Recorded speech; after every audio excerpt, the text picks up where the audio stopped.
Hello and welcome on Head Turner Season 3.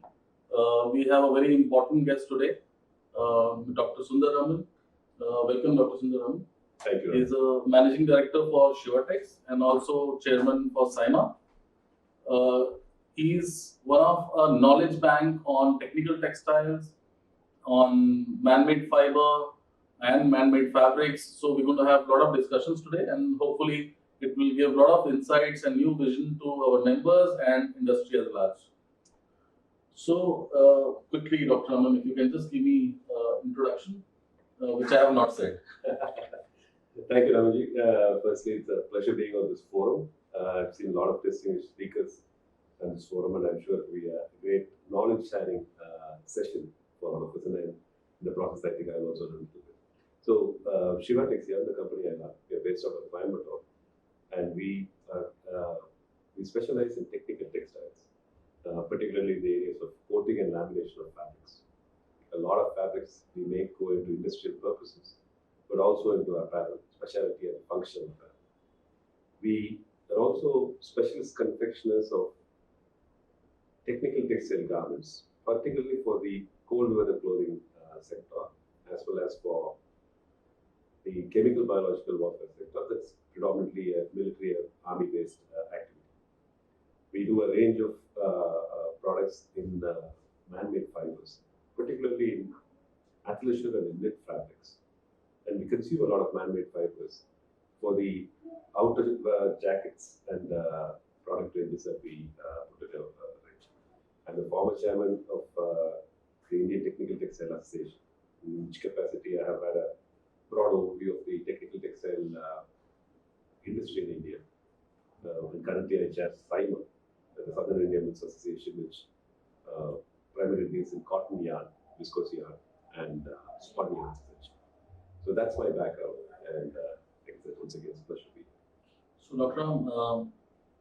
We have a lot of questions, especially on cold weather clothing, technical textiles. These two categories are very, very important for growing the industry and the way the world looks at us. India is always looked at as summer country, summer production country. So what is stopping, what is lacking that we have not grown so far? Right, Ravi. So let me put it this way. Technical textiles is essentially about functional textiles. There are 12 different sub-segments. But let's take one sub-segment that's most relevant to this conversation, which is protective textiles. And in protective textiles, it is personal protective textiles. Protective textiles can be collective protection, tents, and so on and so forth. For personal protection, garments we wear, which would range anywhere from the workwear that you would wear for the, let's say, the oil and gas industry, fire protection suits, something that a welder would use, something a fireman would use, to weather protection, which is where cold weather protection comes in. So that's where the traditional garmenting industry and something like cold weather protection or ProTech intersects. Now, coming to your specific question as to why we are not as good in this, or as advanced, or as big in this segment compared to let's say cotton-based or some industry as large. Industry as large. Essentially, it's that when you become very good, and the way I look at this, when you become very good at something, you start neglecting the opportunities elsewhere. India has been predominantly a cotton-based country. We are high up in the value chain. We have ELS cotton, we have organic cotton, and that's what the world looks at us for. And we've been successful at it, so hence we have not really understood the elements that make a successful cold weather clothing. The availability of raw materials, the range of yarns, fabrics, finishes that are required to then confect these kind of garments. And once the material is available, the kind of confecting techniques, the seam sealing, for example, the use of ultrasonic welding, and things, where we see the world go today in terms of technology, at least we are at least about 10 to 15 years behind. And those are the challenges that don't allow us to become big or realize the potential that is there in the cold weather or in the non-summer category. So, Dr. Ram, we as BSL, we are a consortium of brands, and there is a large fraternity of buying community, which always looks at creating new categories, new products, and a lot of new venues. And National Textile Mission talking about MMF going 10x. We've been hearing for more than 5-7 years now. And do you see a real growth happening? And do you see next 5 years we're going to reach somewhere? Because in last 5 years we've not seen that there are only few suppliers you can name or you can count them in one hand which are available. So new suppliers have not come, new ventures have not happened. So where are we heading on? So Ramanji, it's a combination of, let's say, government policies, demand from international consumers, and if those two happen rightly, then Indian entrepreneurs would, I'm sure, rise up to the challenge. The problem essentially is that from a government perspective, we've been going on a rather protectionistic approach where we have got quality control orders right now on raw materials, whereas it should have been on the finished goods. And what that makes is that we have a very limited pool of material to work with. And if you try to import otherwise, either you don't get the material or you're not internationally competitive. So that is one of the major challenges that India is going through today. And while some amount of protectionism for Indian industry is definitely required, it should not be at the detriment of the larger assets. So one is the availability of raw materials. Second is, it's a chicken and egg. An international brand told us, they would probably think that I will go there after that ecosystem has been set up. And here we are saying, you please come in and set up this ecosystem because we need you to come in. So it's a chicken and egg kind of thing. But what I am seeing, at least in the industry where I am based, is that I'm seeing a lot of expansion in MMF knit fabrics right now. Yeah. Spurred by a global and Indian recognition for athleisure fabrics, where a lot of spandex content has to be used. And the industry is also trying to ramp up their capabilities of processing such fabrics. These are delicate fabrics. So I do see growth. I do not see explosive growth, but I do actually see growth.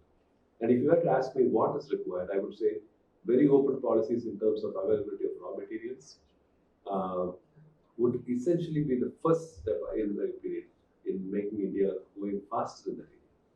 So short actions and long actions. So let's say next 1 year, with the support of BSL as an association, what is the short term you will expect from us? Is a demand, so we can create a demand. And what do you expect as an association, as a part of National Textile Mission, as SIMA, then how we can grow together? So I would say it has to be a graded, like you said, short and then medium term. The short term would be one, of course, I mentioned what kind of government policies are to be changed, but even leaving that apart, would be to identify the top 50 or 100 organizations, particularly at fabric level, within India, who can cater to international brand quality and do a matchmaking of them with international brands. Because if that happens, then the second stage of conflicting the government, I'm sure, would be possible within India with expertise. Yeah. And we are always used to following success stories. What is critical for India is to create those first 50 or 100 success stories, and then the next 500 would then follow them. I think that is essentially where BSL can play a major role in catalyzing the rapid growth of MMF in the country. So Dr. Ram, we are making a group of the brands who are actively a part of MMF activation. And definitely we would like to have a lot of contribution from your side in terms of knowledge, because you've been in this particular category for more than 2 decades or 3 decades, cold weather. So governments are there, the policies are there, we have challenges, we have opportunities, we have difficulties. So all those things are there, but business happens. So policy is one thing. What is, besides policy, accelerating step we can take together? The first thing, Ravi, would be to understand the pain points that the industry faces. When I say industry, I'm talking about the brands. Let me illustrate by an example. One low-hanging fruit possibly is polyester fabrics coated with breathable, waterproof coatings. These are large consumption items, essentially that go into most shell fabrics, whether it be raincoats or in the cold weather clothing. India does not have a steady supply source of international quality for the same. A small tweaking of technology already available in India would make this easily possible. And I'm looking at close to 10 million meters of consumption here. Now, if 10, 20 different projects are identified like this as the major areas where there is an immediate need for import substitution, and if that work is taken up on a war footing by the companies in India, I think within 6 months you can have a transformation. That is the opportunity. People are not able to see where the opportunity is, and the ones who have the opportunity are not able to see the people who can possibly give the solution. And I think that's where BSL play a catalyst role, and I'll be more than happy to be part of the journey and share my experience. So as ShivaTex, what is your 2 years or 5-year plan? So Shiva TEXYARN's journey is about creating value addition. And today, where the world is going in value addition, particularly in garments, while we do technical textiles and fabric stage and all that, garments is the large portion of where we want to go. In garments, value addition comes not in being a converter, but actually in being able to be part of the whole system, in being able to make those special fabrics that others cannot make, and to have an integrated thing where the garmenter, the fabric manufacturer, or even going up to the yarn stage, are all integrated into one facility that you can make a product that's absolutely superlative and which adds value. Today's brands, global brands, are looking for something new, something that's better than before. That cannot be given by a converter. It has to be given by an integrated entity, which is where ShivaTex is focused right now. Yeah, so my last visit to ShivaTex was lamination, coating, everything is specialized. It's not like a regular, even wadding, it's all made in-house. So what made you integrate all those things? Essentially, it was the kind of customers we work with. A lot of our work happens with the military, where the specifications are very high. For example, when we put up a wadding plant, we said that we need to have our ability to keep on innovating on wadding. What we do next year should be better than this year. And what we do this year should be benchmarkable with, let's say, what's the best commercial wadding available in the US. And we said that's the only thing that will set us apart. And it has served us well so far. And we've made some fantastic products. And that journey continues in trying to create newer and newer value addition. And it only happens if you're able to do constant R&D in-house on all the materials you work with. So I saw your amazing lab. I think it's one of the few in the country. A little more if you can tell us about your testing facility in-house. Maybe my BSL members can really take a help from yours. Thank you, I think you're very generous there. What we do, so when you make unique products that nobody else has got, the corollary to that is that you have to have unique facilities to test them. So in a military context, if you're talking about, let us say, using of a very special activated grade carbon, which we do, which only about 10 people in the world do, those testing facilities are not available elsewhere. So we even test for some of the government agencies in terms of the micropore structure of the carbon. It's very technical. It's a one-of-a-kind installation in the country. In cold weather clothing, essentially you need to test the warmth of the entire product system and maybe individual components. So inside temperature and outside temperature, what you can test. Absolutely. It has to be realistic. It has to mimic active conditions and things. So we use a rig called a hot rate method. There are only 2 of those in the country right now. We have one and WRI has the other. And that gives us real-time testing parameters. So we don't have to wait to get it tested elsewhere. On a weekly basis, we are testing samples and things.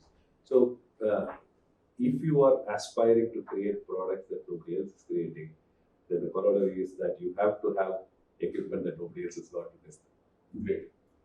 So if you just add, I would say all the brands, if they want to use the facility for testing, and if they have any special product, they can always reach out. So within the field of cold weather clothing, we have a deep understanding of materials. We have a deep understanding, let's say, of how seam sealing in a cold weather garment works in addition to, let's say, insulation. And we would be very happy to share that anybody, garmenters, brands, anybody would like to test products, understand better, we will be most happy to share our knowledge. Great. So that is going to be a big support to our brand members.